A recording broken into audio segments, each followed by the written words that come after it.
One Kannada news focus story wind fan ಅಕ್ರಮ ಭಾಗ 3 ಕಾರ್ಯಕ್ರಮಕ್ಕೆ ಸ್ವಾಗತ. ನನ್ನ ಜೊತೆ ಇವತ್ತು ಭಾಗ 1 ಮತ್ತು ಭಾಗ 2ರಲ್ಲಿ ನಾನು ವಿಶ್ಲೇಷಣೆ ಮಾಡ್ತಾ ಹೋದೆ. ಅಲ್ಲಿ ಯಾವ ರೀತಿ ಅಕ್ರಮವಾಗ್ತಿದೆ ಅಂತೇಳಿ ಇವತ್ತು ಅವರ ಬಗ್ಗೆ ಮಾತಾಡಲಿಕ್ಕೆ ಜಗಳೂರು ತಾಲೂಕಿನ ಯುವಕರು ಹೋರಾಟಗಾರಿದ್ದಾರೆ. ನಾನು ಅವ್ರನ್ನ ಕಾರ್ಯಕ್ರಮಕ್ಕೆ ಸ್ವಾಗತ ಮಾಡ್ತೀನಿ.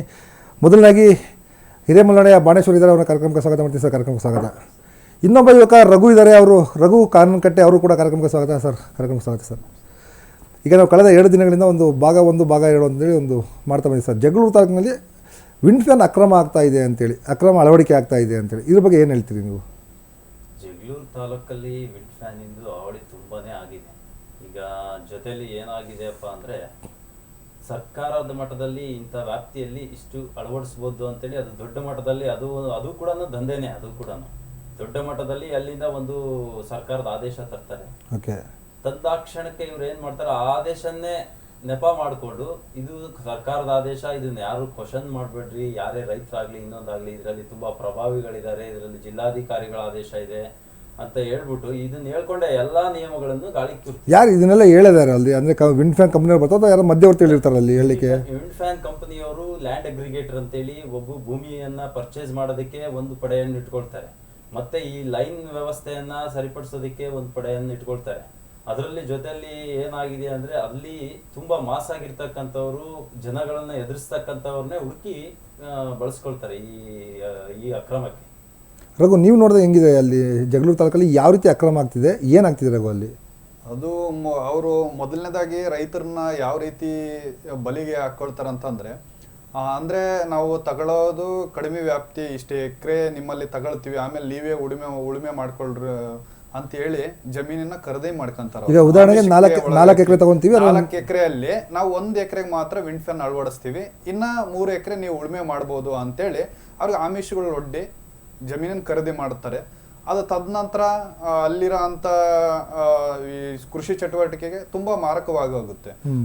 ಏನು ವಿಂಡ್ ಫ್ಯಾನ್ ಅಳವಡಿಕೆ ಮಾಡಿರ್ತಾರಲ್ಲ ಪಕ್ಕದ ವಲಯದ ಜಮೀನುಗಳಿಗೆ, ತುಂಬಾ ಸೌಂಡ್ ವೈಲೇಷನ್ ಆಗಿರ್ಬೋದು, ಕೃಷಿ ಚಟುವಟಿಕೆ ಮಾರಕವಾಗಿ ಏನೇ ಚಟುವಟಿಕೆ ನಡೆದ್ರೂ ಕೂಡ ತುಂಬಾ ಸಮಸ್ಯೆ ಉಂಟಾಗುತ್ತೆ.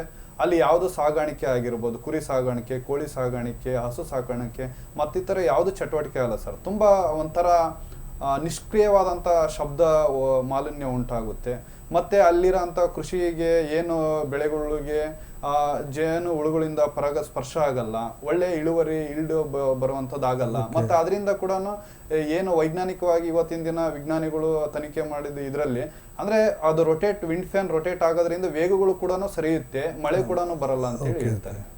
ಈಗ ನಿಮಗೆ ಇಲ್ಲಿ ಏನಾಗ್ತಿದೆ, ಜಿಲ್ಲಾಧಿಕಾರಿಗಳು ಒಂದು ಮಾತು ಹೇಳ್ತಾರೆ, ಜಗಳೂರು ತಾಲೂಕಿಂದ ನಮ್ಗೆ ಯಾವುದು ಕಂಪ್ಲೇಂಟ್ ಬಂದಿಲ್ಲ, ಲಿಖಿತ ದೂರು ಬಂದಿಲ್ಲ ಅಂತ. ಯಾರು ಕೊಟ್ಟಿಲ್ವಾ ಕಂಪ್ಲೇಂಟ್? ನೀವು ಯಾರು ಜಗಳೂರಿನವರು? ಖುದ್ದಾಗಿ ಹೋಗಿ ಕೌಂಟ್ರಿಗೆ ಕೊಟ್ಟು ರಿಸೀವ್ಟ್ ತಗೊಂಡು ಬಂದಿದ್ದೀನಿ, AC ಮೇಡಮ್ ಅವ್ರಿಗೂ ಕೊಟ್ಟಿದ್ದೀನಿ, ಮತ್ತೆ ಫೋನಲ್ಲಿ ಕೂಡ ಸಂಪರ್ಕಿಸಿದಾಗ ಅವ್ರ PA ಕೂಡ ಮಾತಾಡಿದ್ದಾರೆ. ಪದೇ ಫೋನ್ ಮಾಡಿದಾಗ ಏನು ಹೇಳಿದಾರ್ರಿ ತಹಸೀಲ್ದಾರ್ಗೆ ಹೇಳಿದೀವಿ, ಅರ್ಥ ಆಗಲ್ಲ ನಿಮ್ಗೆ ಅಂತ ನಮ್ಗೇನೆ ಗದರ್ಸೋ ತರ ಮಾತಾಡಿದ್ರು. ಅಷ್ಟೆಲ್ಲ ಆಗಿದೆ. DC ಅವ್ರನ್ನೇ ಕಂಡಾಗ ನಾನು ತಹಸೀಲ್ದಾರ್ಗೆ ಹೇಳ್ತೀನಿ, ಅದ್ರ ಕ್ರಮ ತಗೊಳ್ತಾರೆ. DC ಅವ್ರನ್ನ ಭೇಟಿ ಆಗಿದ್ರು ನೀವು? ಭೇಟಿ ಆಗಿದ್ದೀವಿ. ಭೇಟಿ ಆಗಕ್ಕೆ ಸುಮಾರು ಹೊತ್ತು ಕಾಯಿಸಿದ್ರು, ಹೊರಗೆ ಬಂದ್ರು, VC ಇದೆ, ನಾನು ಇದನ್ನ ತಹಸೀಲ್ದಾರ್ಗೆ ಹೇಳ್ತೀನಿ ಅಂತೇಳಿ ಅವರು ಬಹಳ ನೆಗ್ಲೆಕ್ಟ್ ಆಗಿ ಮಾತಾಡ್ತಾರೆ. ಮತ್ತೆ ಯಾಕೆ ಜಿಲ್ಲಾಧಿಕಾರಿ ಯಾಕೆ ನನಗೆ ಯಾವುದು ಲಿಖಿತ ದೂರು ಬಂದಿಲ್ಲ, ಅಲ್ಲೇನೋ ಅಕ್ರಮ ಆಗ್ತಾ ಇಲ್ಲ ಅಂತಂದೇಳಿ ಮಾತಾಡ್ತಾರೆ ಜಿಲ್ಲಾಧಿಕಾರಿ. ಒಂದು ಮಾತಾಡುವಾಗ ನಮ್ಗೆ ಇದ್ರಾಗ ಯಾವುದು ಲಿಖಿತ ದೂರು ಕೊಟ್ಟಿಲ್ಲ, ಯಾರೋ ಹೋರಾಟಗಾರರು ಅಂತ ಖುದ್ದಾಗಿ ನಾನೇ ಕೊಟ್ಟಿದ್ದೀನಿ. ಅದಾದ ನಂತರ ಮೌಖಿಕವಾಗಿ ಹೇಳಿದೀವಿ. ತಾಲೂಕಲ್ಲಿ ಅಷ್ಟೊಂದು ಇಶ್ಯೂ ಆಗ್ತಿದೆ, ಮತ್ತೆ ಪತ್ರಿಕೆಯಲ್ಲಿ ಪ್ರತಿದಿನ ಪ್ರಕಟಣೆ ಆಗ್ತಾ ಇದೆ. ಇಷ್ಟೆಲ್ಲ ಆದ್ರೂ ಅವರು ಮಾಧ್ಯಮದನ್ನು ಗಮನಿಸಿಲ್ಲ ಅಂತಂದ್ರೆ ಇದರಲ್ಲಿ ಏನು ಅನ್ನೋದು ಇದು ಒಂಥರ ಹಾಸ್ಯಾಸ್ಪದ ಮಾತಿದೆ. ಏನು ಅಕ್ರಮ ಅಂತ ಅಲ್ಲ, ನೀವು ಈಗ ಸರ್ಕಾರ ಅನುಮತಿ ಕೊಟ್ಟಿದೆ ಕಂಪನಿಗೆ, ಕ್ಲೀನ್ ಮ್ಯಾಕ್ಸ್ ಇರ್ಬೋದು ಅಥವಾ ರಿನ್ಯೂ ಕಂಪನಿ ಇರ್ಬೋದು, ಆ ಕಂಪನಿಗಳಿಗೆ ಅನುಮತಿಯನ್ನು ಕೊಟ್ಟಿದೆ, ನೀವು ವಿಂಡ್ ಫ್ಯಾನ್ ಇನ್ಸ್ಟಾಲ್ ಮಾಡ್ಬೋದು ಅಂತೇಳಿ. ನೀವು ಅಕ್ರಮ ಅಂತ ಯಾವ ರೀತಿ ಹೇಳ್ತೀರಿ ಅಂತ? ಸರ್, ಅವರು ಏನಾಗಿದೆ ಅಂದ್ರೆ ಜುಡೋಸೆಕ್ಷನ್ ಆಫ್ ಏರಿಯಾ ಕೊಟ್ಟಿರ್ತಾರೆ. ಇಲ್ಲಿಯ ಗಾಳಿಯ ವೇಗ ಅದನ್ನೆಲ್ಲ ಪರಿಗಣಿಸ್ಬಿಟ್ಟು ಅವರು ಸೈಂಟಿಫಿಕ್ ಆಗಿ ಈ ವ್ಯಾಪ್ತಿಯಲ್ಲಿ ನೀವು ಅಳವಡಿಸ್ಬೋದು ಅನ್ನೋ ಒಂದು ಮಾರ್ಗಸೂಚಿ ಪ್ರಕಟಣೆ ಮಾಡಿರ್ತಾರೆ. ಅದರಲ್ಲಿ ಏನಾಗಿದೆ ಅಂದ್ರೆ ನಿಯಮಗಳು ಕೊಟ್ಟಿರ್ತಾರೆ. ಮೊದಲನೇದಾಗಿ ಇವ್ರು ಏನ್ ಗೊತ್ತಾ, NA ಆಗ್ಬೇಕು.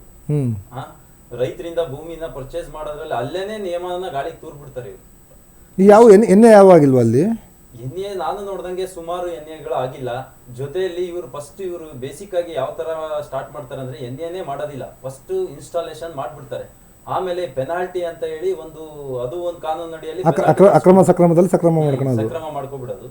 ಇಲ್ಲಿ ಏನಾಗಿದೆ ಅಂದ್ರೆ, ಆ ವ್ಯಾಪ್ತಿಯಲ್ಲಿ ಎಲ್ಲ ಸಣ್ಣ ಹಿಡುವಳಿಗಾರರು, ನಮ್ಮ ಅದರಲ್ಲಿ ತೊರೆಸಾಲು, ಜಗಳೂರಿಂದ ತೊರೆಸಾಲು ಭಾಗದಲ್ಲಿ ಏನಿದೆಯಾ ತುಂಬಾ ಅಲ್ಲಿ ಮಳೆ ಪ್ರಮಾಣ ತುಂಬಾ ಕಡಿಮೆ ಬೀಳ್ತಾ ಇತ್ತು. ಅದರಲ್ಲೂ ಸಣ್ಣ ಹಿಡುವಳಿಗಾರರು ಜಾಸ್ತಿ ಇದ್ದಾರೆ, ತುಂಬಾ SC STಗಳು ಇರ್ತಕ್ಕಂಥ ಏರಿಯಾ. ಅಲ್ಲಿ ಏನಾಗಿದೆ ಅಂತಂದ್ರೆ ರೈತರಿಗೆ ಇಲ್ಲದ ಆಮಿಷಗಳನ್ನ ನೋಡ್ತಾರೆ, ಅವ್ರು ಕೊಡೋದಿಲ್ಲ ಅಂತಂದ್ರೂ ಅದಕ್ಕೆ ಒಬ್ರನ್ನ ಮಧ್ಯವರ್ತಿಗಳನ್ನ ಸೃಷ್ಟಿ ಮಾಡ್ತಾರೆ. ನಿಂತಿಷ್ಟು ಹಣ ಅಂತ ಫಿಕ್ಸ್ ಮಾಡ್ಬಿಟ್ಟು ಅವ್ರಿಗೆ ಪರ್ಸೆಂಟೇಜು ಹೆಂಗಾದ್ರೂ ಮಾಡಿ ಆ ಜಮೀನು ತಗೊಳ್ಳೇಬೇಕು ಅನ್ನೋದನ್ನ ಪ್ಲಾನ್ ಮಾಡ್ಬಿಡ್ತಾರೆ. ನಾವೆಲ್ಲದನ್ನು ತಗೊಂಡಿದೀವಿ, ಎಲ್ಲಾ ಪರ್ಮಿಷನ್ ಇದೆ ಅಂತೇಳಿ ಓವರಲ್ ಆಗಿ ಹೇಳ್ತಾರೆ, ಅಷ್ಟು ಹೊರತಾಗಿ ಯಾವುದನ್ನು ಅವರು ತೋರ್ಸೋದಿಲ್ಲ, ಎದುರಿಸ್ಬಿಡ್ತಿದ್ದಾರೆ. ಈ ತರ ಮಾನಸಿಕವಾಗಿ ಕುಗ್ಗಿಸ್ತಾರಲ್ಲ, ರೈತರಿಗೆ ಭಯದ ವಾತಾವರಣ ನಿರ್ಮಾಣ ಮಾಡ್ತಾರೆ. ನೀವು ಇದನ್ನ ಕ್ವಶನ್ ಮಾಡಿದ್ರೆ ಈಗಲೇ ಬಂದ್ಬಿಡ್ತಾರೆ, ಇದರಿಂದ ನಿಮ್ಗೆ ಕೇಸ್ ಬುಕ್ ಮಾಡ್ಬಿಡ್ತಾರೆ, ಒಳಗಾಕ್ಬಿಡ್ತಾರೆ, ಜಿಲ್ಲಾಧಿಕಾರಿಗಳದೇ ಆದೇಶ ಇದೆ, ನೀವು ಯಾವ ಪ್ರಧಾನ ಮಂತ್ರಿ ಬಂದ್ರು ನಿಲ್ಸಕ್ಕಾಗಲ್ಲ ಅಂತ ಹೇಳ್ತಿದ್ದಾರೆ. ಏನಂತ ಕೊಟ್ಟಿದ್ದಾರೆ ಜಿಲ್ಲಾಧಿಕಾರಿಗಳ ಆದೇಶ? ತೋರ್ಸೋದಿಲ್ವಲ್ಲ, ಯಾವ್ದವರು ತೋರ್ಸೋದಿಲ್ಲ, ಮೌಖಿಕವಾಗೇ ಹೇಳೋದಷ್ಟೇನೆ. ಏನಿದೆ ಆದೇಶ ಅಂದ್ರೆ ಎಲ್ಲ ಇದೆ ಅಂತಾನೆ ವಾದಿಸ್ತಾರೆ, ಗಂಟೆಗಟ್ಟಲೆ ವಾದಿಸ್ತಾರೆ. ಈಗ ನೀವು ಅಲ್ಲಿ ಯಾರ ಲೋಕಲ್ ಅಧಿಕಾರಿಗಳು, ತಹಶೀಲ್ದಾರರು, RIV ಅವ್ರಿಗಾರ ಭೇಟಿ ಆಗಿದ್ರು, ಅವ್ರ ಸ್ಪಾಟ್ ವಿಸಿಟ್ ಮಾಡಿದಾರೆ? ಅಲ್ಲಿ ನಾವು ಮನವಿ ಕೊಟ್ಟದ ನಂತರ ಅವ್ರ ಸ್ಥಳಕ್ಕೆ ಬಂದು ಎಲ್ಲ ಮಾಜೂರು ಮಾಡಿ ಎಲ್ಲ ನೋಡ್ತಾರೆ. ಬಂದ ತಕ್ಷಣ ನಾವ್ರೇನು ಕ್ರಮ ಕೈಗೊಳ್ತೀವಿ ಅಂತೇಳಿ ಅದೇನು ಸಂಬಂಧಪಟ್ಟ ಅಂತ ವಿಂಡೋ ಸ್ಥಾವರಗಳ ಕಂಪ್ನಿಯವ್ರ ಜೊತೆ ಮಾತಾಡ್ತಾರೆ. ಆಮೇಲೆ ಸೂಕ್ತವಾದ ದಾಖಲಾತಿಗಳು ಒದಗಿಸಿ ಅಂತ ಅಷ್ಟೇ ಹೇಳ್ತಾರೆ. ಅಂದ್ರೆ ಅಲ್ಲಿ ರೈತರು ಸುಮ್ಮನೆ ಬಾಯಿ ಬಡ್ಕೊಳ್ತಿರ್ಬೇಕು ಹೊರ್ತು ಅಲ್ಲಿ ಏನು ಕೂಡ ಕಾನೂನಾತ್ಮಕವಾಗಿ ಅವರಿಗೆ ರೈತರಿಗೆ ಬೆಂಬಲ ಕೊಡಲ್ಲ. ಮತ್ತೆ ಅವರು ನಾವು ಏನೇ ಒತ್ತಡಗಳು ಏರಿ ನಾವು ಅವರಿಗೆ ಮನವಿಗಳು ಕೊಟ್ಟರು, ತಹಶೀಲ್ದಾರ್ ಸಾಹೇಬರು ಸುಮ್ಮನೆ ಅಷ್ಟೇ ನಾವು ಹೇಳೋದನ್ನ ಕಿವಿಯಲ್ಲಿ ಕೇಳಿಸ್ಕೊಂತಾರೆ, ಮತ್ತೆ ಬಿಡ್ತಾರೆ ಅವರು. ಅಲ್ಲಿ ರೈತರು ಏನು ಸುಮ್ಮನೆ ಅದೇ ಪರದಾಟ ಮಾಡ್ಕೊಂಡು ಪದೇ ಪದೇ ಮನೆಗಳು ಕೊಡೋದು, ನೋಡಿ ಸರ್ ಮತ್ತೆ ಹಿಂಗೆ ಆಗ್ತಿದೆ ಅಂತಂದ್ರೆ ಅವರು ರಾತ್ರಿ ಎಲ್ಲ ವಿಂಡ್ ಫ್ಯಾನ್ ಸ್ಥಾವರಗಳನ್ನ ಅಳವಡಿಸ್ತಾರೆ, ಅವ್ರ ಕೆಲಸ ಕಾರ್ಯಗಳನ್ನು ಮುಗಿಸೋದ್ರಲ್ಲಿ ಮುಂದಾಗ್ತಾರೆ. ಯಾವುದೇ ಇವತ್ತಿನವರೆಗೂ ಕೂಡ ಒಂದು ವಿಂಡ್ ಫ್ಯಾನ್ ಸಾಕಷ್ಟು ಭೂ ಪರಿವರ್ತನೆ ಆಗದಲ್ಲೇ ವಿಂಡ್ ಫ್ಯಾನ್ ಸ್ಥಾವರಗಳನ್ನ ಅಳವಡಿಸಿದ್ದಾರೆ. ಯಾವುದು ಸೂಕ್ತವಾದ ಕ್ರಮ ಕೈಗೊಂಡಿಲ್ಲ ತಹಶೀಲ್ದಾರ್ ಸಾಹೇಬ್ರು. ನಾವೇನಾದ್ರು ಸರ್ ಏನು ಕ್ರಮ ಕೈಗೊಂಡಿಲ್ಲ ಅಂತ ಕೇಳಿದ್ರೆ ಮೇಲಧಿಕಾರಿಗಳಿಗೆ ಕಳಿಸ್ಕೊಡ್ತೀವಿ ಅಂತ ಹೇಳ್ತಾರೆ. ಆಮೇಲೆ ಲೆಟರ್ ಕರೆಸ್ಪಾಂಡೆನ್ಸ್ ಮಾಡ್ತಾರೆ ಅಷ್ಟೇ. ಕಾಲಹರಣ ಮಾಡ್ತಾರೆ. ಕಾಲಹರಣ ಮಾಡಿದ ನಂತರ ಆಮೇಲೆ ಅವರು ಸೂಕ್ತ ದಾಖಲಾತಿ ಏನ್ ಮಾಡ್ತಾರೆ, ಒಂದೆಟಿಗೆ ಈಗ ಆಲ್ರೆಡಿ ಇನ್ಸ್ಟಾಲೇಷನ್ ಅಕ್ರಮ ಮಾಡಿರ್ತಾರೆ, ಅದನ್ನ ಸಕ್ರಮಕ್ಕೆ ಜಿಲ್ಲಾಧಿಕಾರಿಗಳು ಆದೇಶ ಮಾಡಿದಾಗ ಅಲ್ಲಿ ಯಾರು ಕ್ವಶನ್ ಮಾಡೋದಿಲ್ವಲ್ಲ, ಈ ಕ್ವಶನ್ ಮಾಡೋ ಮಟ್ಟಕ್ಕೆ ಬಿಡಲ್ಲ ಅವ್ರನ್ನ. ಯಾವ್ಯಾವ ರೀತಿ ಒಳಗಡೆ ಹೋಗ್ಬೇಕು ಆ ರೀತಿ ಒಂದು ಪಡೆ ಸೃಷ್ಟಿ ಮಾಡ್ಕೊಂಡ್ಬಿಟ್ಟಿರ್ತಾರೆ. ಯಾವ ರೀತಿಯಲ್ಲಿ ಅಲ್ಲಿ ಅಕ್ರಮ ಆಗ್ತಿದೆ ಅಂತೇಳಿ, ಈಗ ನೀವು ಹೇಳಿದ್ರೆ ಎಣ್ಣೆ ಆಗಿಲ್ಲ ಅಂತೇಳಿ, ಒಂದಷ್ಟು ಗೋಮಾಳ ಜಾಗದಲ್ಲಿ ಹಾಕಿದ್ದಾರೆ ಅಂತೇಳಿ ಟವರ್ಗಳನ್ನ, ಕೆರೆಯಲ್ಲಿ ಟವರ್ಗಳನ್ನ ಹಾಕಿದ್ದಾರೆ ಅಂತೇಳಿ. ಅಂದ್ರೆ ಇವ್ರು ಏನ್ ಮಾಡಿದ್ರು ನಡೆದೋಗ್ಬಿಡ್ತಾವ ಜಗಳೂರಲ್ಲಿ ಅಂತಂದೇಳಿ ತಾಲೂಕು ಆಡಳಿತ ಆಗಿರ್ಬೋದು, ಶಾಸಕರಾಗಿರ್ಬೋದು, ಯಾರು ಗಮನ ಹರಿಸ್ತಿಲ್ವ ಅದ್ರ ಬಗ್ಗೆ? ಈ ಬಗ್ಗೆ ಈಗ ಜನಪ್ರತಿನಿಧಿಗಳು ಏನಾಗಿದೆ, ಮಾಜಿ MLA ಗಳಾಗಿರ್ಬೋದು, ಹಾಲಿ MLA ಗಳಾಗಿರ್ಬೋದು, ಪತ್ರಿಕಾ ಹೇಳಿಕೆ ಮಾತ್ರ ಕೊಡ್ತಾರೆ ರೈತರ ಹಿತ ಕಾಪಾಡ್ತೀವಿ ಅಂತ. ಅವ್ರು ವಾಸ್ತವ ರೂಪಕ್ಕೆ ಎಲ್ಲೂ ಬರಲ್ಲ. ವಾಸ್ತವವಾಗಿ ಯಾವ್ದಾದ್ರು ಒಂದು ಕಂಪ್ಲೇಂಟ್ ಇರೋದು ಈಗ 1 ಗಂಟೆಯಲ್ಲಿ ಅವ್ರು ಮಾಹಿತಿ ತಗೋಬಹುದು. ಒಬ್ಬ ತಹಸೀಲ್ದಾರ್ MLA ಮಾಹಿತಿ ತಗೊಂಡ್ರೆ ಯಾವ ಕನ್ಸಲ್ಟ್ VA ಗಳಿಗೆ ಹೇಳಿದ್ರೆ ಇಮಿಡಿಯೇಟ್ ರಿಪೋರ್ಟ್ ಕೊಡ್ತಿದ್ದಾರೆ, ಎಲ್ಲೆಲ್ಲಿ ಎಣ್ಣೆ ಆಗಿದೆ, ಎಲ್ಲೆಲ್ಲಿ ಇಲ್ಲ, ಯಾವ್ದು ಅಲ್ಲ ಮ್ಯಾಪಲ್ಲೇ ಗೊತ್ತಾಗ್ಬಿಡುತ್ತಲ್ಲ ನಿಮಗೀಗ. ದಿಶಾಂಕಲ್ ತಗೊಂಡ್ರೆ ಭೂ ಪರಿವರ್ತನೆ ಆಗಿದೆ ಆಗಿಲ್ಲ ಗೊತ್ತಾಗ್ಬಿಡುತ್ತೆ ನಿಮಗೆ. ಅವ್ರು ಇಷ್ಟೆಲ್ಲ ಬೇಡ, ಅವ್ರಿಗೆ ದಾಖಲಾತಿ ಕೇಳೋದೇ ಬೇಡ. ಇದು ಒಂದ್ ರೀತಿ ಏನಂದ್ರೆ ಇದು ಕಾಲಹರಣ ಮಾಡೋದಕ್ಕೆ ಒಂದು ಜಾಣ ಕೊಡುತ್ತಾನೆ ತೋರಿಸ್ತಾರೆ ಅಂತ ಅವರು. ಈಗ ಸಂಬಂಧಪಟ್ಟ ಇಲಾಖೆನೆ ಕಂದಾಯ ಇಲಾಖೆ ಇದೆ, ಆ ಇಲಾಖೆಯಲ್ಲಿ ವಿತಿನ್ ಅವರ್ ಅಲ್ಲಿ ಎವರಿ ರಿಪೋರ್ಟ್ಸ್ ತಗೋಬಹುದು. ಅವ್ರು ಅದನ್ನೆಲ್ಲ ಬಿಟ್ಬಿಟ್ಟು ಇವ್ರಿಗೆ ನೋಟಿಸ್ ಇಶ್ಯೂ ಮಾಡ್ತಾರೆ. ನೋಟಿಸ್ ಆದ್ಮೇಲೆ 7 ದಿನ ಕಾಲಾವಕಾಶ ಕೊಡ್ತಾರೆ, ನೀವು ಮಾಡ್ಕೊಳ್ಳಿ ಅಂತಂದ್ರೆ ಇದರಲ್ಲಿ ಇಂಡೈರೆಕ್ಟ್ ಆಗಿ ಇವರೇ ಬೆನ್ನೆಲುಬಾಗಿ ನಿಲ್ತಾರೆ ಅನ್ನೋದು ನಮಗೆ. ಈಗ ಆಯ್ತು, ಕೊನೆಗೆ ಏನ್ ಮಾಡ್ತಾರೆ, 7 ದಿವಸ ಕಾಲಾವಕಾಶ ಕೊಡ್ತಾರೆ, ಕೊನೆಗೆ 15 ದಿವಸ ಕೊಡ್ತಾರೆ, ಕೊನೆಗೆ 1 ತಿಂಗಳು ಕೊಡ್ತಾರೆ. ಕಂಪ್ನಿ ಏನು ತಂದೆ ಕೊಡಲ್ಲ ಡಾಕ್ಯುಮೆಂಟ್ ಅನ್ನ. ಕೊನೆಗೆ ಏನ್ ಮಾಡ್ತಾರೆ ಅಧಿಕಾರಿಗಳು ಅಂತ? ಅಧಿಕಾರಿಗಳು ಏನ್ ಮಾಡ್ತಾರೆ ಅಂದ್ರೆ ಜಿಲ್ಲಾಧಿಕಾರಿ ಮೇಲೆ ಹಾಕ್ತಾರೆ, ಅಲ್ಲಿ ಹೋಗ್ರಿ ಕ್ವಶನ್ ಮಾಡ್ರಿ. ಈಗ ನಮಗೆ ಅವರು ಅಲ್ಟಿಮೇಟ್, ಯಾಕಂದ್ರೆ ಜಿಲ್ಲಾಧಿಕಾರಿನೇ ಜಿಲ್ಲಾ ದಂಡಾಧಿಕಾರಿ. ಇಡೀ ಜಿಲ್ಲೆಯಲ್ಲಿ ಏನಾದರೂ ಕೂಡ ಅವ್ರು ಹೊಣೆಗಾರರಾಗ್ತಾರೆ ಅವರು. ಯಾಕಂದ್ರೆ ತಹಶೀಲ್ದಾರ್ ಇರ್ಬೋದು, AC ಇರ್ಬೋದು, ADC ಇರ್ಬೋದು, ಎಲ್ಲರೂ ಇವ್ರು ಅಂಡರ್ ಕೆಲಸ ಮಾಡುವಂಥವ್ರು. ಸಹಜವಾಗಿ ತಹಶೀಲ್ದಾರ್ ಹೇಳ್ತಾನೆ, ಯಾಕಂದ್ರೆ ಈ ತಹಶೀಲ್ದಾರ್ ಏನೋ ಒಂದು ಕ್ರಮ ಕೈಗೊಳ್ಳೋಕಾದ್ರೆ ಈ DC ಅಡ್ಡ ಬರ್ಬೋದು. ಸೊ ಅವ್ರಿಗೆ ಹೇಳೋದು ಸರಿ ಇದೆ. DC ಅವ್ರು ಏನಂತಾರೆ ಭೇಟಿ ಆಗಕ್ಕೆ ಹೋದಾಗ ನೀವು? ಜಿಲ್ಲಾಧಿಕಾರಿಗಳು ಒಂದು ಸಾರಿ ನಾವು ಅವ್ರನ್ನ ಭೇಟಿ ಆಗಕ್ಕೆ ಹೋದಾಗ VC ಇದೆ, ನಾನು ಹೇಳ್ತೀನಿ ತಹಸೀಲ್ದಾರ್ಗೆ, ಆಯ್ತು ಅಂತ ಹೇಳಿದ್ರು. ಅದಾದ ನಂತರ ನಾ ಸೀಸ್ ಮಾಡಿ, ಈಗ ಅಕ್ರಮ ಅನ್ನೋದಿದ್ದಾಗ ಸೀಸ್ ಮಾಡ್ಬೇಕು ತಾನೇ ಇವರು, ಖಂಡಿತ. ಅದಾದ ನಂತರ ಅವ್ರು ಯಾವ್ದಾದ್ರು ಕಾನೂನು ರೀತಿ ಏನಾದ್ರು ಅದು ಅವಕಾಶ ಇದ್ರೆ ಅವ್ರು ಮಾಡ್ಕೊಳ್ಳಿ. ಇವ್ರು ಸೀಸ್ ಮಾಡೋದಕ್ಕೆ ಯಾವತ್ತೂ ಮುಂದಾಗಿಲ್ಲ. ಇವತ್ತು ಕೂಡ ತಹಸೀಲ್ದಾರ್ ಭೇಟಿ ಕೊಟ್ಟಿದ್ರು, ಕಲೀಂ ಅವರು ಭೇಟಿ ಕೊಟ್ಟು ಏನಾದ್ರು ಸೀಸ್ ಮಾಡಿ ಅಂತಂದ್ರೆ ಅವ್ರನ್ನ ಏನೋ ಬಂದ್ ಕಾಣ್ತಾರಂತೇಳಿ ಅಂತೇಳಿ ಅದೇ ಬಂದ್ರು. ಅಲ್ಲಿ ಯಾವುದೂ ಇಲ್ಲ, ಸುಮ್ನೆ ಬಂದು ನನ್ನ ಅದು ಒತ್ತಡಕ್ಕೆ ಬಂದ್ರು. ಹಿಂಗಿದೆ ಅದೆಂಗ್ರಿ ಮಾಡ್ತಾರೆ, ಪರ್ಮಿಷನ್ ಇಲ್ಲ, ಸರ್ಕಾರದ ಪರ್ಮಿಷನ್ ಇರುತ್ತೆ ಅದಕ್ಕೆ ಅಂತ ನೋಡಿ ಎಲ್ಲ ಆಗಿದೆ, ಈ ಬಗ್ಗೆ ದೂರು ಕೊಟ್ಟಿದೀವಿ, ಎಲ್ಲ ಆಗಿದೆ ಅಂದಾಗ ಅದು ಒಂದೇ ಒಂದು ಲೊಕೇಶನ್ ಮಾತ್ರ ಬಂದಿದ್ದಾರೆ. ಆ ತರ ಸುಮಾರು ಲೊಕೇಶನ್ಸ್ ಇದೆ, ಪತ್ತೆ ಹಚ್ಕೋಬಹುದು. ಈಗ ಎಲ್ಲಾ ಹತ್ರನೂ ನಾವು ಹೇಳಕ್ ಆಗೋದಿಲ್ಲ. ಅಲ್ಲ, ಕೂದು ಜಾಗದಲ್ಲಿ ಲ್ಯಾಟಿಟ್ಯೂಡ್ ಲ್ಯಾಂಟಿಟ್ಯೂಡ್ ಆದ್ರೆ ಗೊತ್ತಾಯ್ತು ಎಲ್ಲಿ ಲೊಕೇಶನ್ ಇದೆ.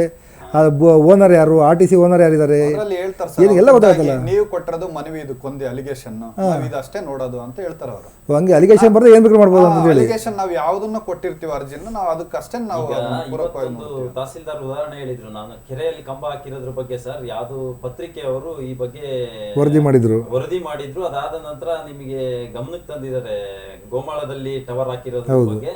ನಾನು ಅವಾಗ ಔಟ್ ಆಫ್ ಸ್ಟೇಷನ್ ಇದ್ದೆ, ಅದನ್ನ ನೋಡಿ ನನಗೆ ಖುಷಿ ಆಯ್ತು. ಯಾರೋ ಒಬ್ರು ಕ್ವಶನ್ ಮಾಡಿದ್ದಾರೆ ಈ ತರದ್ದು ಅಂದಾಗ ನಮಗೆ ಒಂದು ಸರ್ಕಾರಿ ಭೂಮಿ ಬಗ್ಗೆ ಕಾಳಜಿ ಇಟ್ಕೊಂಡು ಮಾಡಿದಾರಲ್ಲ ಅಂತ ಖುಷಿ ಆಯ್ತು ಸರ್. ಅದು ಹೆಂಗ್ ಸರ್ ಹಾಕಕ್ ಬಿಟ್ಟಿದ್ದೀರಿ ಅಂತಂದ್ರೆ, ಹಿಂದೆ ಎಲ್ಲ ಹಾಕಿದಾರಲ್ರಿ ಅವನ್ನೆಲ್ಲ ತೆಗಿಸ್ಬೇಕಂತೆ, ತೆಗ್ಸಿದ್ರೆ ಇವನ್ನು ತೆಗ್ಸ್ರಿ ಅಂತ ಇದಾರೆ, ನಾನು ಏನ್ ಮಾಡ್ಲಿ ಅಂತ ಹೇಳ್ತಾರೆ. ಇದು ಉತ್ತರನಾ? ನಾಚಿಕೆಡಿನ ಸಂಗತಿ ಇದೆ. ಯಾಕಂದ್ರೆ ಒಬ್ಬ ತಾಲೂಕು ಅಡ್ಮಿನಿಸ್ಟ್ರೇಷನ್ಗೆ ಹಿಂದೆ ಪ್ರಕರಣ ಆಗಿರುತ್ತೆ ಅಂದ್ರೆ, ಈಗ ಪ್ರಕರಣ ಆಗಿರೋದು ಹಿಂದೆ ಆಗಿದೆ ಅಂತ ಸುಮ್ಮನೆ ಆಗ್ಬಿಡ್ತೀರಿ ನೀವು ಅಂತ. ಅದಕ್ಕೆ ಅವ್ರು ಏನೇ ಕೇಳಿದ್ರು ಕೂಡ ಸುಮ್ಮನೆ ಮೌನ ವಹಿಸ್ತಾರೆ ಅವರು. ಯಾವ್ದು ಏನ್ ಸರ್ ನೋಡಿ ಇಷ್ಟೆಲ್ಲ ಅಕ್ರಮವಾಗಿ ನಡೀತಿದೆ ಅಂತ ಹೇಳಿದ್ರೆ ಸುಮ್ಮನೆ ಆಯ್ತು ನೋಡ್ತೀವಿ, ಕ್ರಮ ಕೈಗೊಳ್ತೀವಿ, ಇಷ್ಟೇ. ಇದೊಂದು ಪದ ಬಿಟ್ಟು ಮುಂದಕ್ಕೆ ಅವ್ರು ಏನು ಕ್ರಮ ಮೇಡಮ್, ನೀವು ರೈತರು ಅನ್ಸುತ್ತೆ, ನೀವು ಜಮೀನು ಕೃಷಿ ಎಲ್ಲ ಮಾಡ್ತೀರಿ. ಈಗ ಸಾಮಾನ್ಯವಾಗಿ ನೀವು ಕುರಿ ಫಾರಂ ಮಾಡ್ತೀರಿ ಅಥವಾ ಕೋಳಿ ಫಾರಂ ಮಾಡ್ತೀರಿ, ಅನುಮತಿ ತಗೊಂಡಿಲ್ಲ ಅಂತಂದ್ರೆ ಏನು ಆ್ಯಕ್ಷನ್ ತೊಗೊಂತಾರೆ ಪಂಚಾಯತರು ಬಂದು? ಸರ್ ಈಗ ಒಂದು ಫಾರ್ಮ್ ಹೌಸ್, ಈಗ ಮೊದಲನೇದಾಗಿ ಏನಂದ್ರೆ ನಾನ್ ಅಗ್ರಿಕಲ್ಚರ್, ಈಗ ಅಗ್ರಿಕಲ್ಚರ್ ಪೂರಕ ಏನಾದ್ರೂ ಚಟುವಟಿಕೆ ಮಾಡಿದಾಗ ಒಂದ್ ಸ್ವಲ್ಪ ವಿನಾಯಿತಿ ಇರುತ್ತೆ. ಅದನ್ನು ಹೊರತುಪಡಿಸಿ ನಾವು ಕಮರ್ಷಿಯಲ್ ಏನಾದ್ರೂ ಮಾಡ್ತೀವಿ ಅಂದ್ರೆ ನಿರ್ದಾಕ್ಷಿಣ್ಯವಾಗಿ ಕ್ರಮ ತಗೊಳ್ತಾರೆ, ಸೀಸ್ ಮಾಡ್ತಾರೆ. ಈಗ ಒಂದು ವಿತೌಟ್ ಪರ್ಮಿಷನ್ ಇಲ್ಲದೆ ಏನೇ ಒಂದು ಈಗ ಕುಕ್ಕುಟೋದ್ಯಮ ಮಾಡೋಕೆ ಪರ್ಮಿಷನ್ ಬೇಕೇ ಬೇಕು. ಈಗ ಅಂತ ಕುಕ್ಕುಟೋದ್ಯಮ ಮಾಡೋಕೆ ಸಣ್ಣ ಪರ್ಮಿಷನ್ ಇಲ್ಲ ಅಂತೇಳಿ ರೈತರ ಮೇಲೆ ಆಕ್ಷನ್ ತಗೊಂತಾರೆ. ಅಥವಾ ನಿಮ್ಮ ಜಮೀನುಗಳಿಗೆ ಯಾವುದೋ ಪ್ರಾಣಿ ಬಂದು ಬಿದ್ದು ಸತ್ರೆ ಫಾರೆಸ್ಟ್ ಡಿಪಾರ್ಟ್ಮೆಂಟ್ ಬಂದ ನಿಮ್ಮ ಮೇಲೆ ಆಕ್ಷನ್ ತಗೊಂತಾರೆ. ಮತ್ತೆ ಕರೆಂಟ್ ಅಕ್ರಮವಾಗಿ ತಗೊಂಡ್ರು ಅದ್ರ ಬಗ್ಗೆನೂ ಕೇಸ್ ಮಾಡಿರೋ ನಿದರ್ಶನಗಳು ತುಂಬಾ ಇದೆ. ಮತ್ತೆ ಯಾಕೆ ಇವ್ರ ಮೇಲೆ ಅಕ್ರಮ ಹೇಳ್ತಿಲ್ಲ? ಅಥವಾ ನಿಮ್ಮಲ್ಲಿ ರೈತರ ಹೊಂದಾಣಿಕೆ ಇಲ್ಲ ಅಂತೇಳಿ, ಅಥವಾ ಇವರು ಮಾಡಿದ್ದಕ್ಕೆಲ್ಲ ಸರಿ ಅಂತಿದಾರೆ ಜನ ಅಂತಂದೇಳಿ? ಸರ್, ಇದರಲ್ಲಿ ಏನಾಗಿದೆ ಅಂದ್ರೆ ತಾಲೂಕು ಆಡಳಿತ ಇದೆಯಲ್ಲ, ಈ ಹಿಂದೆ ಇವರೇ ಬೆನ್ನೆಲುಬಾಗಿದ್ದಾರೆ ಅನ್ನೋದು ಮೇಲ್ನೋಟಕ್ಕೆ ಕಾಣ್ತಾ ಇದೆ. ಈಗ ಒಬ್ಬ ತಹಸೀಲ್ದಾರ್ ಬಂದ್ಬಿಟ್ಟು ಒಂದಿನ, ಈಗ ಚುನಾವಣಾ ನಿಮಿತ್ತ ಚಂದ್ರಶೇಖರ್ ನಾಯ್ಕ್ ಅಂತ ಇದ್ರು, ಸ್ಥಳಕ್ಕೆ ಬಂದ್ಬಿಟ್ಟು ನಾನು ಮೌಖಿಕವಾಗಿ ಸುಮಾರು ದಿನ ಹೇಳಿದೆ. ಅದು ಹೇಳ್ದಾದ್ಮೇಲೆ ಅವರು ಚುನಾವಣೆ ಒತ್ತಡ ಇದೆ ಅಂದ್ರು, ಸರಿ ಬಿಡಿ ಅಂದ್ರು. ಅದು ರಾತ್ರೋರಾತ್ರಿ ಇವ್ರ ಕೆಲಸ ಬೆಡ್ ಹಾಕಿರೋದು ಒಂದೇಟಿಗೆ ಅಲ್ಲೇ ಪೋಲ್ ನಿಲ್ಸಿದ್ರು. ಅದಾದ್ಮೇಲೆ ಕರ್ಸಿದ್ವಿ, ರಕ್ಕೆ ಎತ್ಬಿಡ್ತಾರೆ ಸರ್, ಇಲೀಗಲ್ ಇದೆ, ಇದು ಪಕ್ಕದಲ್ಲೇ ನಮ್ ಜಮೀನ್ ಇದೆ, ತೊಂದರೆ ಆಗುತ್ತೆ, ನಾವು ಬೇರೆ ಬೇರೆ ಆಕ್ಟಿವಿಟೀಸ್ ಮಾಡೋದಕ್ಕೆ ಬಹಳ ತುಂಬಾ ತೊಂದರೆ ಆಗುತ್ತೆ, ಸೌಂಡ್ ವ್ಯಾಲ್ಯೂಯೇಷನ್ ಆಗುತ್ತೆ, ನಾವು ಕೃಷಿಯನ್ನೇ ನಂಬ್ಕೊಂಡು ಬದುಕ್ತಾ ಇರೋದು ಇದೇ ಭೂಮಿನ. ಇದರಲ್ಲಿ ನಾವು ಕೇಂದ್ರ ಸರ್ಕಾರದ ಯೋಜನೆಗಳಲ್ಲಿ ಬೇರೆ ಬೇರೆ ನ್ಯಾಷನಲ್ ಗೋಕುಲ್ ಮಿಷನ್ ಅಡಿಯಲ್ಲಿ ಅಥವಾ NML ಅಲ್ಲಾಗ್ಲಿ ನಾವು ಏನೋ ಒಂದು ಇದು ಮಾಡೋದಕ್ಕೆ ತಯಾರಿ ಮಾಡ್ಕೊಂಡಿದೀವಿ, ಪ್ರಾಜೆಕ್ಟ್ ರಿಪೋರ್ಟ್ ಎಲ್ಲ ಮಾಡ್ಕೊಂಡು ಸಿದ್ಧತೆ ಮಾಡ್ಕೊಂಡ್ವಿ, ತುಂಬಾ ತೊಂದರೆ ಆಗುತ್ತೆ ಬೇಡ ಅಂತ ಹೇಳಿದಾಗ ಆಯ್ತಪ್ಪ ಬರ್ತೀನಿ ಅಂತೇಳಿ ಬಂದ್ರು. ಸ್ಪಾಟಿಗೆ ಬಂದ ನಂತರ ಅವತ್ತು ಬಹಳ ಆಕ್ಷನ್ ಮಾಡೋ ತರ ಎಲ್ಲ ಮಾಡಿದ್ರು. ಅವ್ರು ಏನಿಲ್ಲ, ಸೀಸ್ ಮಾಡ್ಬಿಡ್ತೀನಿ, ಏನಿದೆ ಪರ್ಮಿಷನ್ಸ್ ನಿಮ್ದು ಅಂತ ಹೇಳಿದ್ರು. ಸಂಜೆ ಬಂದು ಕಾಣ್ರಿ ಅಂದ್ರು. ಕಂಡಾದ್ಮೇಲೆ ರಾತ್ರಿ ಫೋನ್ ಮಾಡಿದ್ರೆ ತಹಸೀಲ್ದಾರ್ ಎತ್ತಲಿಲ್ಲ. ಇವರು ವಿಂಡ್ ಫ್ಯಾನ್ ರಾತ್ರಿ 1 ಗಂಟೆಗೆ ಎಲ್ಲ ರಕ್ಕೆ ಎತ್ತಿದ್ರು. ನಾವೇನ್ ಮಾಡಕ್ಕಾಗುತ್ತೆ, ಅಲ್ಲಿ ಅವರೆಲ್ಲ ಅವ್ರ ಪಡೆನೇ ಇಟ್ಕೊಂಡಿರ್ತಾರೆ. ನಾವು ಹೋಗಿ ಅಲ್ಲಿ ನಾನು ಬಹುಶಃ ಕೇಳಿದೆ ಗಣೇಶ್, ತುಂಬಾ ಜನ ಹೇಳಿದ್ರು ನೈಟ್ 12 ಗಂಟೆಯಿಂದ ಕೆಲಸ ಮಾಡ್ತಾರೆ ಅಂತ. ಯಾಕೆ ಬೆಳಿಗ್ಗೆ ಹೊತ್ತು ಮಾಡೋಕ್ಕಾಗಲ್ಲ ಅವರಿಗೆ? ಬೆಳಿಗ್ಗೆ ಹೊತ್ತು ಕೆಲಸ ಮಾಡ್ಲಿಕ್ಕೆ ಆಗಲ್ವ ಅಂತ ಅವರಿಗೆ? ಮಾರ್ನಿಂಗ್ ಮಾಡಲ್ಲ ಅವರು, ರಾತ್ರಿನೇ. ಯಾಕೆ ಬೆಳಿಗ್ಗೆ ಹೊತ್ತು ಯಾಕೆ ಮಾಡಲ್ಲ? ಅವ್ರದ್ದು ಪರ್ಮಿಷನ್ಸ್ ಇರಲ್ಲ, ಜೊತೆಯಾಗಿ ಇವೆಲ್ಲ ಅವ್ರ ನಿಯಮಗಳನ್ನ ಪಾಲನೆ ಮಾಡಿರಲ್ಲ. ರಾತ್ರಿಗೆ ಹೆವಿ ವೆಹಿಕಲ್ ಓಡಾಡೋದು, ರಾತ್ರಿಗೆ ಜನ ಯಾರು ಕ್ವಶನ್ ಮಾಡಲ್ಲ. ಯಾರಾದ್ರೂ ಬಂದ್ರೆ ಅವ್ರನ್ನ ಸರಿ ಮಾಡ್ಕೊಬಿಡ್ತಾರೆ, ಏನಾದ್ರೂ ಕನ್ವಿನ್ಸ್ ಮಾಡಿ ಅವರಿಂದ ಯಾರು ಚೆನ್ನಾಗಿದ್ದಾರೆ ಒತ್ತಡಗಳು ಹಾಕ್ಸ್ತಾರೆ.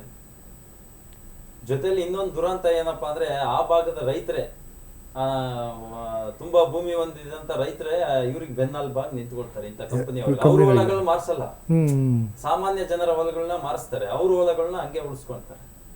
ಇದು ಒಂದು ದುರಂತ. ಈಗ ಅಲ್ಟಿಮೇಟಾಗಿ ಅಲ್ಲಿ ಯಾರು ರೈತ ಸಂಘಟನೆ ಯಾರು ಇವತ್ತು ಪ್ರೊಟೆಸ್ಟ್ ಮಾಡಿದಾರಾ ಇದ್ರ ಬಗ್ಗೆ, ಅಥವಾ ಬೇರೆ ಏನಾದ್ರು ಮೂವ್ಮೆಂಟ್ ಆಗಿದೆಯಾ ಜಗಳೂರಲ್ಲಿ? ಸರ್, ಕೆಲವು ಸಂಘಟನೆಯವರು ಕೇಳಿದ್ದಾರೆ. ಈಗ ಏನಾಗಿದೆ ಅಂದ್ರೆ, ಇದನ್ನ ಕ್ವಶನ್ ಮಾಡೋದು ಇದು ತುಂಬಾ ಒಂದು ಸವಾಲಿನ ಕೆಲಸ ಇದೆ. ಯಾಕೆ ಸವಾಲ್ ಯಾಕೆ ಅಂತ, ಇದು ನಾವು ಏನ್ ಗೊತ್ತಾ, ಬಹಳ ಮಾನಸಿಕವಾಗಿ ಕುಗ್ಗಿಸ್ತಾರೆ, ಮತ್ತೆ ಭಯದ ವಾತಾವರಣ ನಿರ್ಮಾಣ ಮಾಡ್ತಾರೆ. ಜೊತೆಗೆ ಒಂದು ನೈಟ್ ಹೊತ್ತು ಅಂತ ಟೈಮಲ್ಲೆಲ್ಲ ಒಂದು ಕುಡಿಸ್ಬಿಟ್ಟು ಯಾರ್ಯಾರನೋ ಜನಗಳನ್ನ ಗುಂಪು ಕಟ್ಸ್ಬಿಟ್ಟು ವಿನಾಕಾರಣ ಈ ವಿಷಯನ ಏನಪ್ಪ ಅಂದ್ರೆ ತರ್ಜುಮೆ ಬೇರೆ ಕಡೆ ಡೈವರ್ಟ್ ಮಾಡ್ತಾರೆ, ಬೇರೆ ವಿಚಾರವಾಗಿ ಗಲಾಟೆ ಮಾಡಿಸೋದು, ಈ ತರ ಮಾಡಿ ಮಾನಸಿಕವಾಗಿ ಅವ್ರನ್ನ ಅಳಗಿಡುವುದು ಇವ್ರದ್ದು ಒಂದು. ಅದರಲ್ಲಿ ಏನಂದ್ರೆ ಸರ್, ಇದು ಜಗಳೂರು ತಾಲೂಕು ಹೋರಾಟಗಾರರಿಗೆ ಆಗ್ಲಿ ರೈತರ ಸಂಘಟನೆಗಳಿಗಾಗ್ಲಿ ಅವ್ರೇನು ಮೆಂಟಲಿ ಫಿಕ್ಸ್ ಆಗ್ಬಿಟ್ಟಿದ್ದಾರೆ. ಅಂದ್ರೆ ಇಂಥ ದೊಡ್ಡ ಕಂಪ್ನಿನ ನಮ್ಮ ಕೈಲಿ ಕ್ವಶನ್ ಮಾಡಕ್ ಆಗುತ್ತೆ ಅಂದ್ರೆ, ಆದ್ರೂ ಕೂಡ ನಮ್ಮನ್ನ ಏನ್ ಮಾಡ್ತಾರೋ ಏನ್ ಬಿಡ್ತಾರ ಅನ್ನೋದು ಭಯದ ವಾತಾವರಣದಲ್ಲಿ ಅವ್ರಿಗೆ ಸೃಷ್ಟಿ ಮಾಡಿ. ನಿಮ್ಮಿಬ್ರು ಭಯ ಆಗ್ತಿಲ್ವ ಅದ್ರ ಬಗ್ಗೆ ಧ್ವನಿ ಎತ್ತಿದ್ರಲ್ಲ, ನಿಮಗೆ ಭಯ ಆಗ್ತಿಲ್ವಾ? ನಮಗೂ ಒತ್ತಡಗಳು ಬಂದಿದ್ದಾವೆ. ಮತ್ತೆ ಬೇರೆ ಬೇರೆ ಆದಂಥ ಸುತ್ತಮುತ್ತ ಇರೋಂಥ ಹಳ್ಳಿಗಳು ಅವ್ರ ಮಧ್ಯವರ್ತಿಗಳ ಗ್ರೂಪ್ ಮಾಡಿ ಬಿಟ್ಟು ನಮ್ಮ ಮೇಲೆ ಧಮಕಿ ಹಾಕ್ಸಿದ್ದಾರೆ.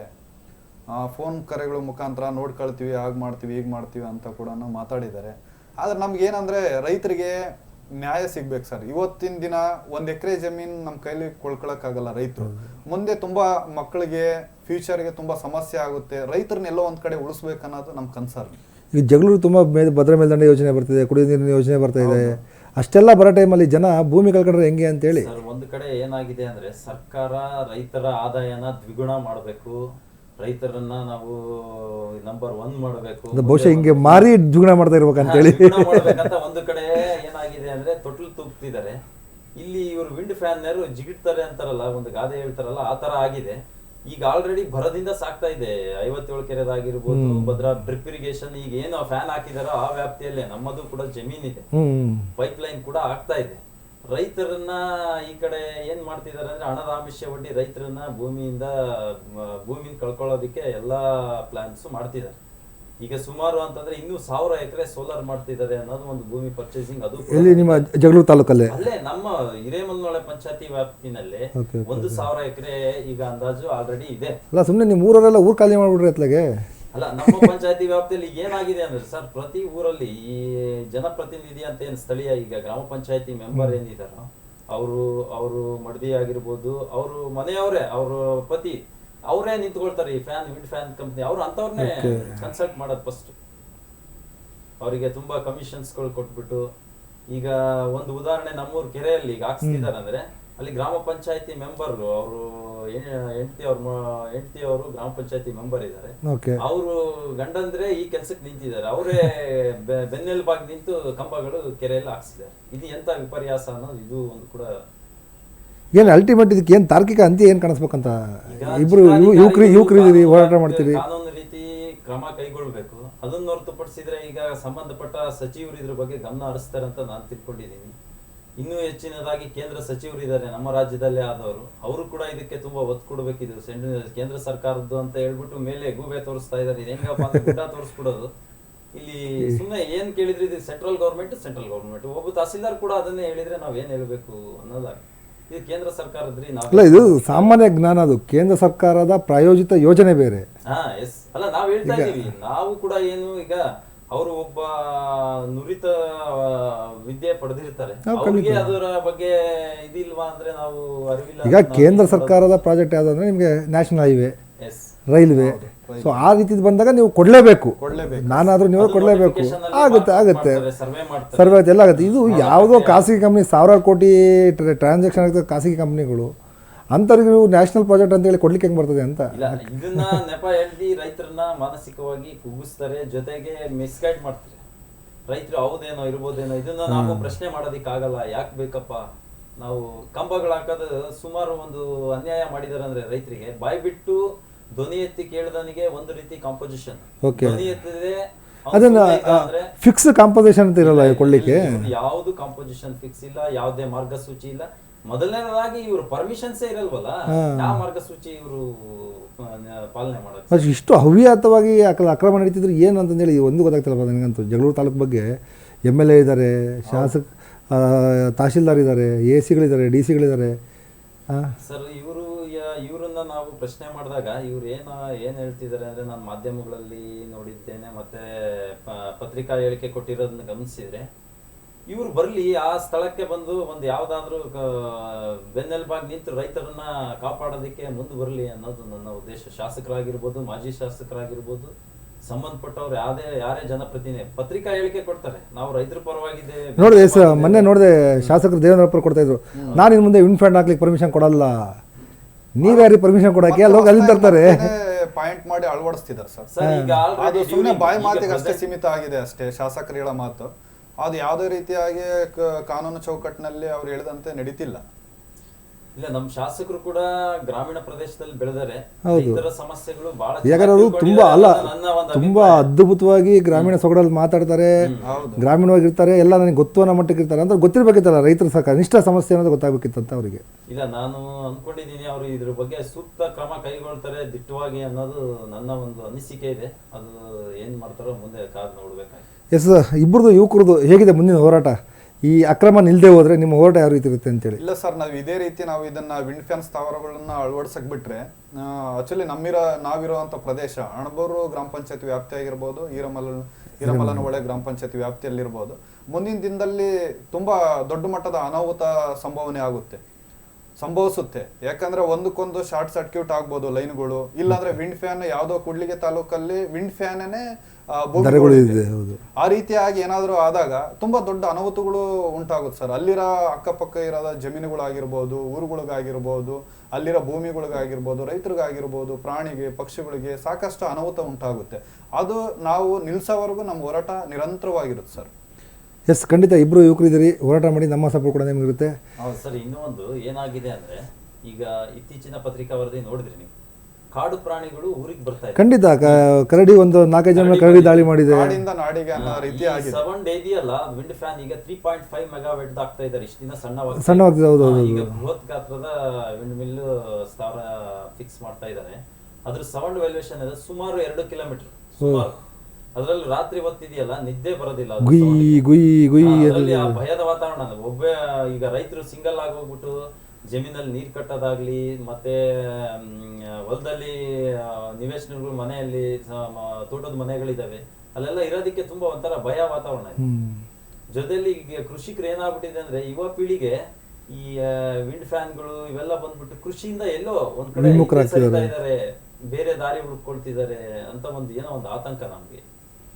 ಹಾಗಾಗಿ ಖಂಡಿತ ನಿಮ್ಮ ಹೋರಾಟ ನೀವು ಮಾಡಿ, ನಿಮ್ಮ ಜೊತೆ ನಾವು ಕೂಡ ಇರ್ತೀವಿ ಸರ್. ಮತ್ತೆ ಇನ್ನೊಂದು ವಿಷಯ ಚರ್ಚೆ ಮಾಡ್ಬೇಕಂದ್ರೆ, ಸ್ಥಳೀಯ ಇಲಾಖೆಗಳು, ಅಲ್ಲಿ ಸಂಬಂಧಪಟ್ಟಂತ ಗ್ರಾಮ ಪಂಚಾಯತಿ ಇಲಾಖೆಗಳು ಮತ್ತೆ ರೆವೆನ್ಯೂ ಡಿಪಾರ್ಟ್ಮೆಂಟ್ ಸಂಬಂಧಪಟ್ಟಂತ ಇಲಾಖೆ ಸರ್, ಅಲ್ಲೇನು ಈಗ ವಿಂಡ್ ಫ್ಯಾನ್ ಸ್ಥಾವರ ಅಳವಡಿಸ್ಲಿಕ್ಕೆ ಕೆಲವೊಂದು ಮಾನದಂಡಗಳು ಇರ್ತವೆ.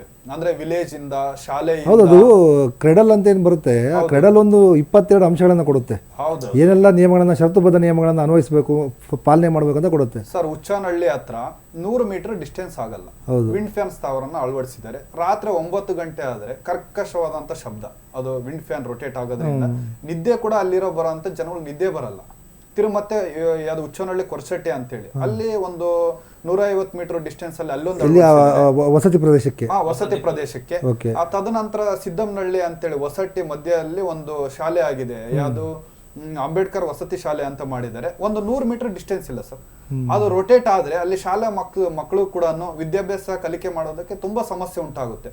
ಆದ್ರೆ ಸ್ಥಳೀಯ ಇಲಾಖೆಗಳು ಏನು ಇದ್ರ ಬಗ್ಗೆ ಗಮನ ವಹಿಸ್ತಿದಾವೆ, ಕಾರ್ಯನಿರ್ವಹಿಸ್ತಾರೆ ಅನ್ನೋದೇ ನಮಗೆ ಒಂಥರ ಆತಂಕ ಆಗಿದೆ. ಅಲ್ಲ, ಖಂಡಿತ ನಮಗೂ ಕೂಡ ಅದೇ ಕಾರಣಕ್ಕೆ. ಯಾಕಂದರೆ ಈಗ ನಿರಂತರವಾಗಿ ಸುದ್ದಿ ಬಿತ್ತರಿಸಿರೋದು ಯಾಕೆಂದರೆ, ಏನು ಮಾಡ್ತಿದ್ದಾರೆ ಇವರು ಅಂತ. ತಹಶೀಲ್ದಾರ್ ಇರ್ಬೋದು, ಸ್ಥಳೀಯ ಆಡಳಿತ, ಗ್ರಾಮ ಪಂಚಾಯತಿ, ಜಿಲ್ಲಾ ಪಂಚಾಯತಿ ಅಧಿಕಾರಿಗಳಿರ್ಬೋದು, ಇವ್ರು ಯಾರು ಕೂಡ ಕ್ರಮ ಕೈಗೊಳ್ತಿಲ್ಲ ಅಂದರೆ, ಮತ್ತು ಇವರಿಗೆ ಈ ಬೆಕ್ಕಿನ ಕೊಳ್ಳಿಗೆ ಗಂಟೆ ಕಟ್ಟಾರೆ ಯಾರೋ ಅನ್ನೋ ಒಂದು ಪ್ರಶ್ನೆ ಉದ್ಭವ ಆಗುತ್ತೆ ನಮಗೆ. ಹಾಗಾಗಿಯೇ ನಾವು ನಿರಂತರವಾಗಿ ಒಂದು ಸುದ್ದಿಯನ್ನು ಮಾಡ್ತಾ ಬರ್ತೀವಿ. ನಾವು ಒಂದು ಜೊತೆಗೆ ಹೋರಾಟ ಮಾಡೋಣಂತೆ, ಅಲ್ಲಿ ಏನು ಸಮಸ್ಯೆ ಆಗ್ತದೆ ಸಮಸ್ಯೆಗೆ ಒಂದು ಸೊಲ್ಯೂಷನನ್ನು ಕಂಡುಹಿಡಿಯುವಂಥ ಪ್ರಯತ್ನವನ್ನು ಮಾಡೋಣಂತೆ. ಎಸ್ ವೀಕ್ಷಕರೇ, ಇದಿಷ್ಟು ಬಾಣೇಶ್ವರ ಹಾಗೂ ರಘೋರ್ ಜೊತೆಯ ಮಾತುಕತೆ. ಜಗಳೂರು ತಾಲೂಕಿನ ಅಕ್ರಮಗಳ ಬಗ್ಗೆ ಯುವಕರು ಏನು ಹೋರಾಟವನ್ನು ಮಾಡ್ತಿದ್ದಾರೆ, ಅವರ ವ್ಯೂವನ್ನು ನಮ್ಮ ಮುಂದೆ ಹಂಚಿಕೊಂಡಿದ್ದಾರೆ. ಸೊ ಮುಂದಿನ ಮತ್ತೊಂದು ಭಾಗ 4ರಲ್ಲಿ ಅಲ್ಲಿಯ ಮತ್ತೊಂದು ಸಮಸ್ಯೆಯನ್ನು ನಾನು ಹೊತ್ತು ತರ್ತೀನಿ. ಎಲ್ಲರಿಗೂ ನೋಡ್ತಾರೆ ಒನ್ ಕನ್ನಡ ನ್ಯೂಸ್.